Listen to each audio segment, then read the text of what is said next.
کاکڑ صاحب، عمران خان صاحب قید میں ہیں، ان کی پارٹی کے ہزاروں لوگ جیل میں ہیں، آپ کا کام ہے کہ آزادانہ منصفانہ انتخابات ہوں اور سب کو لیول پلینگ فیلڈ ملیں۔ جب پی ٹی آئی کے ساتھ یہ سلوک ہو تو آپ سمجھتے ہیں کہ یہ انتخابات آزادانہ اور منصفانہ ہوں گے؟ دیکھیں، پی ٹی آئی یا کوئی اور جماعت اگر ان کے کارکنان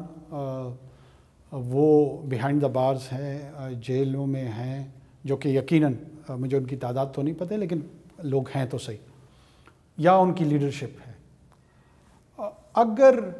وہ پاکستان کا جو سیاسی نظام ہے، جو پولیٹیکل پروسیس ہے، اس کی بنیاد پہ، اس کی وجہ سے وہ اس قید و بند کی صحبتیں برداشت کر رہے ہیں تو یقیناً یہ ہمارے جو جمہوری نظام ہے اور جو پولیٹیکل پروسیس پہ اس پہ بہت بڑا سوالیہ نشان ہوگا۔ مثال کے طور پہ اگر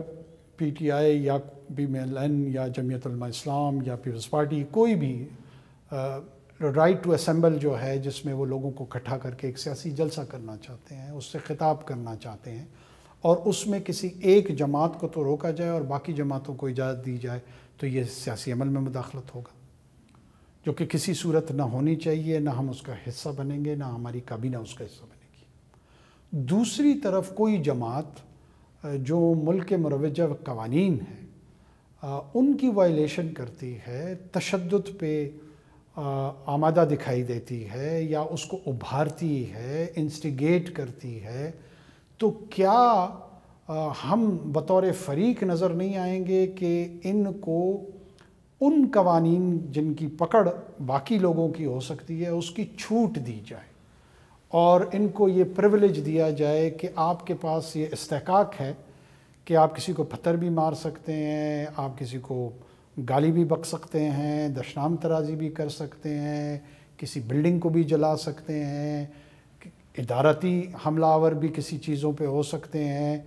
کیا یہ استحقاق کسی بھی سیاسی جماعت کو دیا جا سکتا ہے؟ اس سوال کے جواب پہ لوگوں کو خود غور کرنا چاہیے۔ آپ کیا سمجھتے ہیں کہ انہوں نے ان حدود کو کراس کیا ہے؟ دیکھیں، میرے سمجھنے یا نہ سمجھنے سے زیادہ 9 مئی کو سارے پاکستان نے دیکھا، سارے پاکستان نے نہیں دیکھا، پوری دنیا نے دیکھا، پوری دنیا کی انڈیپینڈنٹ، ہو سکتا ہے پاکستان میں ریاستی ادارے جو ہیں اس کو مینوپولیٹ کرنے کا ان پہ الزام بھی لگتا ہو اور وہ اختیار اور وہ ایبلٹی ان کے پاس ہو جس کی وجہ سے لوگ اس کو مشکوک سمجھتے ہوں کہ یہ انہوں نے اس ایجنڈے کو پش کیا ہوگا۔ New York Times, Washington post, guardian, independent electronic international media, کیا انہوں نے اس وینڈلزم کو، یہ آرسن کو رپورٹ نہیں کیا؟ کیا انڈیپینڈنٹ گلوبل میڈیا کا اس پہ کوئی ویو نہیں ہے، کوئی اسیسمنٹ نہیں ہے؟ یقیناً ہے، جو کہ کنورج کرتا ہے اسی ویو کے ساتھ کہ اس طرح کی ہلڑ بازی کسی بھی جمہوری طرز حکومت میں یا ایون غیر جمہوری طرز حکومت میں ناقابل برداشت۔ شہباز شریف صاحب کہا کرتے تھے میرے ساتھ انٹرویو میں بھی کہ وہ موجودہ آرمی چیف کے خلاف بغاوت اور میوٹینی کی سازش تھی، آپ کی انفارمیشن بھی یہی ہے؟ دیکھیں، میں اس وقت تک شہباز صاحب چونکہ ایک ایسے منصب پہ تھے کہ ان کے پاس کوالٹی انفارمیشن موجود تھی، میں اب ان شوز کو فل کرنے کی کوشش کر رہا ہوں۔ اس وقت تو میرے پاس I was not privy to the information, میرے معلومات نہیں تھی، لیکن میری اسیسمنٹ ضرور تھی اور میں اس اسیسمنٹ میں یقیناً یہ سمجھتا ہوں کہ یہ ٹورڈز میوٹنی یا ٹورڈز سول وار ایک اٹیمپٹ یقیناً تھی، اور اس میں جو ٹارگٹ ایز اے نیوکلیس تھا وہ موجودہ آرمی چیف اور ان کے جو ہمراہ ان کی ٹیم تھی، وہ تمام لوگ تھے۔ کیبنٹ سے اپنے پہلے خطاب میں آپ نے کہا تھا کہ 9 مئی کے ذمہ داروں کو نہیں چھوڑا جائے گا۔ ابھی تک ہم نے اس سلسلے میں مزید جو ملزم ہیں نہ ان کی گرفتاری دیکھی اور نہ جو لوگ گرفتار ہیں ان کے کیسز آگے بڑھ رہے ہیں، کیوں؟ ہم قطعاً یہ نہیں چاہتے ہیں کہ ایک ایسا تاثر ابھرے کہ موجودہ حکومت یا پاکستان کے جو ادارے ہیں، جوڈیشل ادارے ہیں، باقی ادارے ہیں، وہ اس میں پرسنل وینڈیٹا یا وینجنس کی صورت ان کی نظر آئے کہ وہ کوئی ذاتی منتقم مزاج بن گئے ہیں اور انتقام کی صورت میں کچھ لوگوں کو ٹارگٹ کرنا چاہتے ہیں۔ ایک فیصلہ جو پروسیس ہے وہ ڈیو کورس میں جائے گا، due process of law due process of law پچھلی حکومت نے یہ بنایا تھا کہ جن لوگوں نے ملٹری انسٹالیشن کو اٹیک کیا ہے ان کے مقدمات ملٹری کورٹس میں چلیں گے. آپ کی حکومت بھی ویسا کرے گی؟ اچھا، میں ویسے اس حکومت میں آنے سے پہلے بھی اس کا قائل بھی تھا اور میں نے پبلک پوزیشن بھی اس پہ دی ہے. میں نے تو اس پہ ایک پریس کانفرنس بھی کی تھی. ہمارے ہاں چونکہ ایک بدقسمتی سے سول ملٹری ریلیشن کے حوالے سے عرصہ دراز سے ایک بحث چلی آتی ہے، تو جب بھی ملٹری کا کوئی بھی سوشل کردار سامنے آتا ہے تو اس پہ سوالات اٹھنے شروع ہو جاتے ہیں. ورنہ میرا یہ ویو ہے کہ یہ سٹینڈرڈ پروسیجرز ہیں. دنیا میں کئی ممالک میں ہیں جہاں پہ بھی ملٹری انسٹالیشنز پہ یا ملٹری پرسنل پہ حملے ہوتے ہیں یا کوئی ان کا ایسا مسئلہ ہوتا ہے جو جس میں پوائنٹ آف انٹریکشن جو ہے وہ ملٹری ہو، تو وہ اپنے کورٹس تشکیل دیتے ہیں. دو ایشوز ایسے ہیں کہ جن کی تصدیق یا تردید اس وقت آپ کے سوا کوئی نہیں کر سکتا، کیونکہ ان انفارمیشن تک اب آپ کی ایکسس ہے. ایک یہ الزام کہ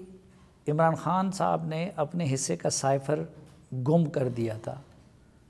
تو کیا پیم ہاؤس کے ریکارڈ میں سائفر موجود ہے یا گم ہو گیا ہے؟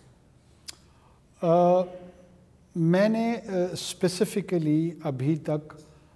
اس انفارمیشن کے متعلق کوئی انکوائری نہیں کی ہے، اور اگر میں انکوائری کروں بھی تو میں اپنے آپ کو باؤنڈ سمجھتا ہوں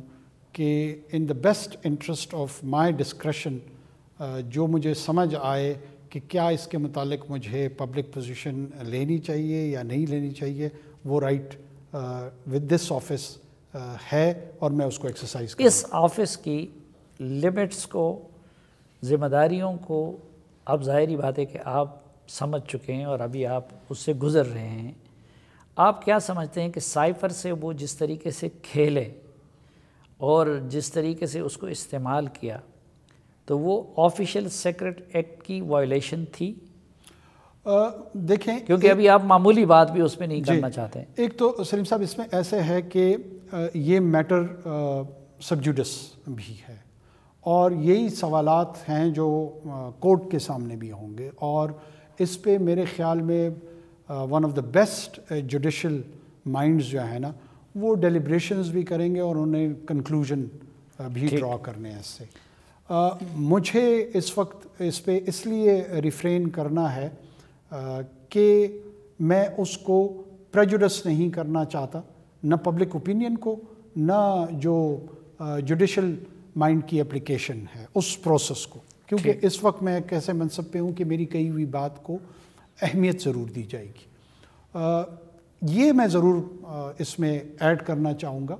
کہ ہمارے جو فارن پالیسی ہے، not just with United States, with the rest of the world, اس میں diplomacy, covert, overt relationship, اس میں پروڈنس، وزڈم، یہ وہ پرنسپلز ہیں جو آپ کو گائیڈ کرتے ہیں کہ آپ نے کہاں کہنا ہے، کتنا کہنا ہے، کیسے کہنا ہے، کیوں کہنا ہے اور نہیں کہنا ہے.